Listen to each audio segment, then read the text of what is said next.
Our presentation is going to be for Pascal triangle, and it's remarkable. So, but before the introduction into the Pascal triangle, you have to know a bit about its creator. Pascal was born in France, in Clermont, in 1623.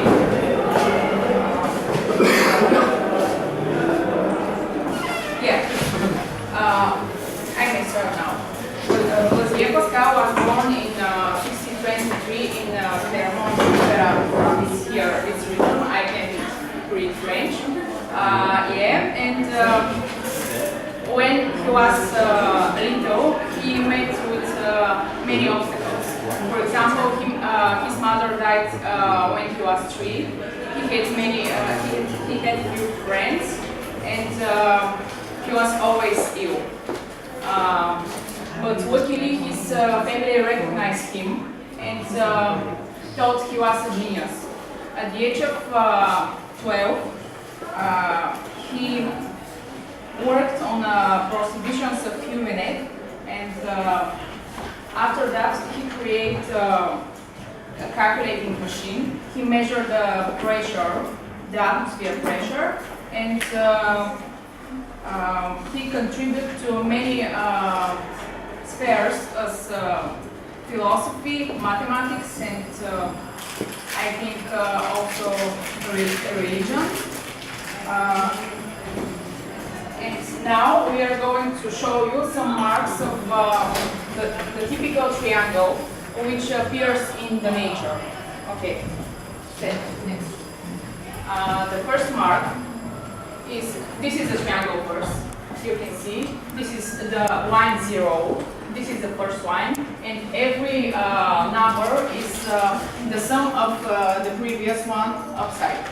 Yes?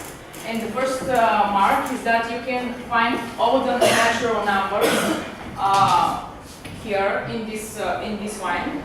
The numbers can be found ascending along the second diagonal of the triangle. Okay. The next mark. Yeah.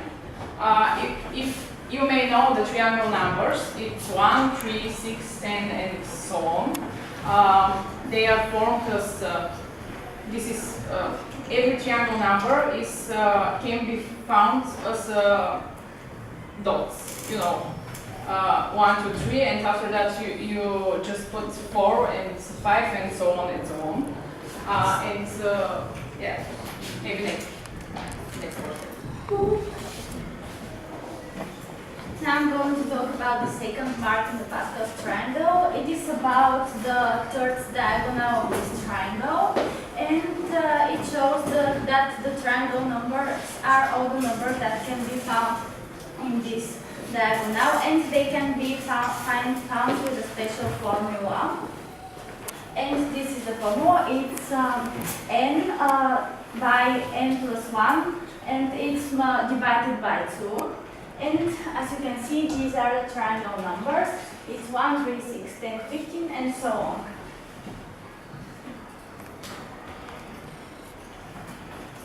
Also, an interesting fact is that each square can be presented as an addition of the two diagonal neighboring triangle numbers. For example, here is the formula with which you can find these numbers. And here we can see, for example, 4 plus 6 is 10, and here we can find 10, or 2 plus 1 is 3, and here is 3.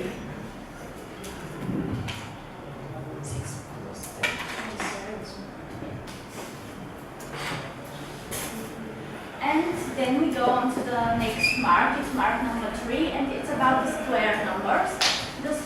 it's also about the third diagonal, and the square numbers are all the numbers that are the powers of 2, such as 4, 9, 16, or 36.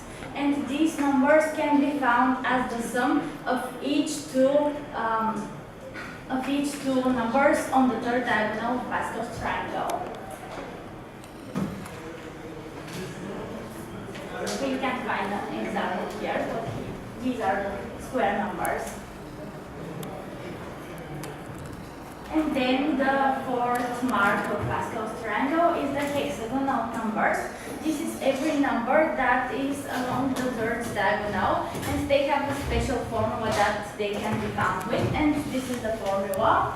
They are numbers that you can make hexagons with. For example, as you can see, it's 6, and then you go on, and the hexagons become smaller, and you miss one number, and there you have these hexagonal numbers, as you can see, 1, and then there are 6, 15, and they can be found with this formula.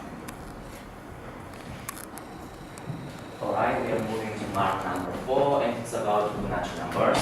Everyone knows, I'm sure you're familiar with the Fibonacci numbers. They start with 1 and each other, and each next number is the sum of the two previous ones. And here is the basic formula of Fibonacci numbers. They are quite difficult to be seen in the triangle, but as you can see, this is the first number, this is the second number in the row of Fibonacci numbers, and this is the third. Let's say the fourth, the fifth, the sixth, and eighth.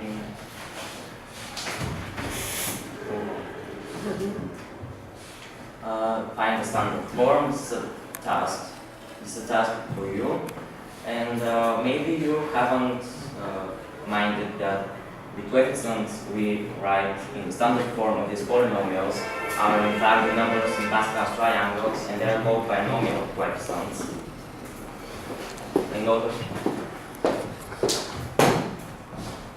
And this is mark 6, binomial coefficients. This is when the polynomial is at the new power.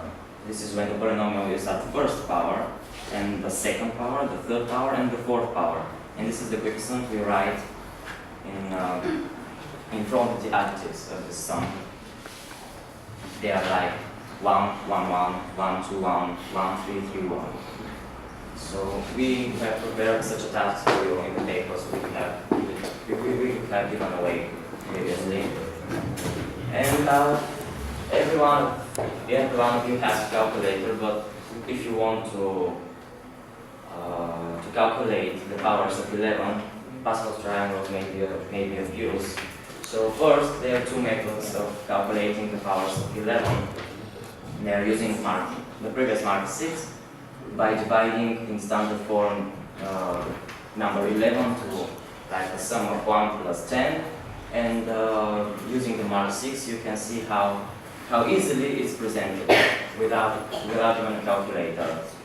But if you don't want to write such long sums, you can use the standard form. I mean, the number 11 at power 10, we represent like this. This is the 10th power of the Pascal's triangle, and you write these numbers in that row, and you sum them up like you usually multiply numbers.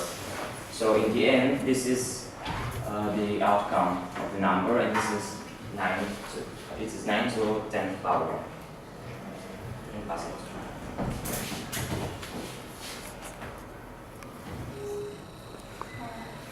And now we are going to talk powers of 2. You can see that if you sum up the numbers in each row, you can find like 1 plus 3 plus 3 plus 1 equals 8, and then the 2 power of 3 is equals 8 to 10, and it's for all rows.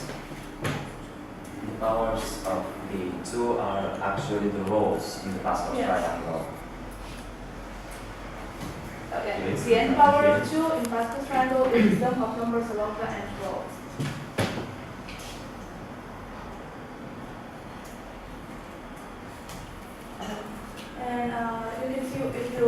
or the triangle following a certain logic, it can result in really beautiful symmetry. For example, here we colored the even numbers in red and the odd in green, and it's a result like that.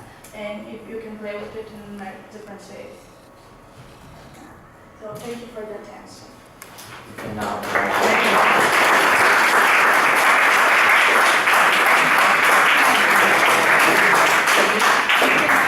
to solve your problems, which we give to you. Yes. The presentation shows all the answers to your the problems. Yeah, here.